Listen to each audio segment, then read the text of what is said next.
بسم اللہ الرحمن الرحیم۔ السلام علیکم۔ کیسے ہیں آپ سب؟ امید ہے آپ سب خیریت سے ہوں گے۔ الحمدللہ میں بھی ٹھیک ٹھاک ہوں۔ ہم نے سبق نمبر 9 کا آغاز کیا تھا، جس کا عنوان ہے پھر ان شاہی بچوں کو بالوں پر دے۔ اس سبق کی ہم پڑھائی کر چکے ہیں، مشکل الفاظ دیکھ چکے ہیں اور بک ورک بھی کر لیا ہے۔ آج ہم اس کے جو تفصیلی سوال جواب ہے وہ انشاءاللہ کریں گے۔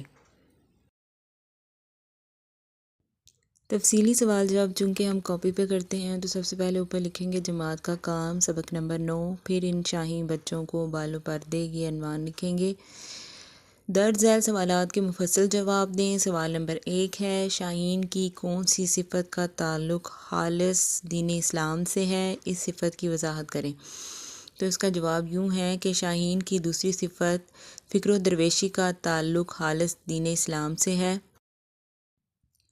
علامہ اقبال نے شاہین کی دوسری صفت کے ذیل میں اس پرندے کو بے تعلق اور درویش صفت قرار دیا ہے، کیونکہ شاہین اپنے رہنے کے لیے کوئی گھر، گھونسلہ یا آشیاں نہیں بناتا۔ اسباب پر تکیہ کرنا فکر و درویشی کے شایان شان نہیں سمجھا جاتا۔ پرندوں کی دنیا کا درویش ہوں میں کہ شاہین بناتا نہیں آشیاں۔ شاہین کی اس صفت کے حوالے سے علامہ محمد اقبال یہ کہنا چاہتے ہیں کہ ہمیں اللہ تعالیٰ کی ذات پر بھروسہ ہونا چاہیے۔ یہ دنیا عارضی ٹھکانہ ہے، اس کی لذتیں اور آسائشیں سب عارضی ہیں۔ اس طرح آپ کا یہ جو پہلا سوال ہے یہ مکمل ہوا۔ سوال نمبر 2 ہے، شاہین کی چوتھی اور پانچویں صفات کیا ہیں؟ ان کی وضاحت ماش اشعار کریں۔ تو اس کا جواب ہے کہ شاہین کی چوتھی صفت خلوت پسندی ہے۔ خلوت کا مطلب ہوتا ہے تنہائی۔ شاہین خلوت پسند پرندہ ہے۔ وہ دوسرے پرندوں مثلاً کبوتر، چکور اور زاغ وغیرہ کی محبت سے دور رہتا ہے۔ محبت کا اثر ہونا یقینی ہوتا ہے، اس لیے وہ خود کو ان پرندوں کی طرح کم پرواز، مشقت سے خوف زدہ اور کمزور نہیں بنانا چاہتا۔ علامہ اقبال بھی چاہتے تھے کہ ہمارا نوجوان برے لوگوں، برے دوستوں اور برے کاموں سے دور رہے۔ وہ خلوت پسندی اختیار کرے تاکہ وہ اپنی صلاحیتوں کو بہتر سے بہتر انداز میں استعمال کر سکے۔ خلوت پسندی کا ایک فائدہ یہ بھی ہے کہ انسان تنہائی میں زندگی اور اس سے منسلک دنیا کے تمام معاملات پر بہتر انداز میں سوچ سکتا ہے۔ پرواز ہے دونوں کی اسی ایک فضا میں، کرگس کا جہاں اور ہے، شاہین کا جہاں اور۔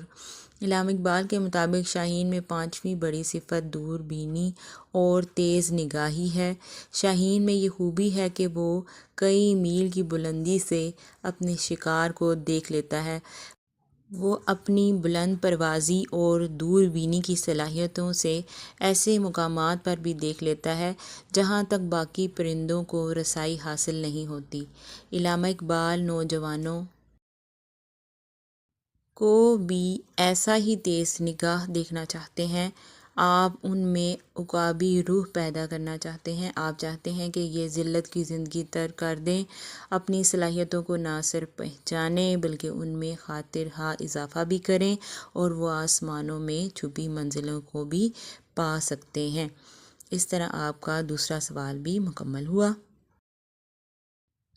اگر ویڈیو پسند آئی ہو تو لائک کیجیے گا، کمنٹ کیجیے گا اور سبسکرائب کیجیے گا۔ مجھے دیں اجازت۔ اللہ حافظ۔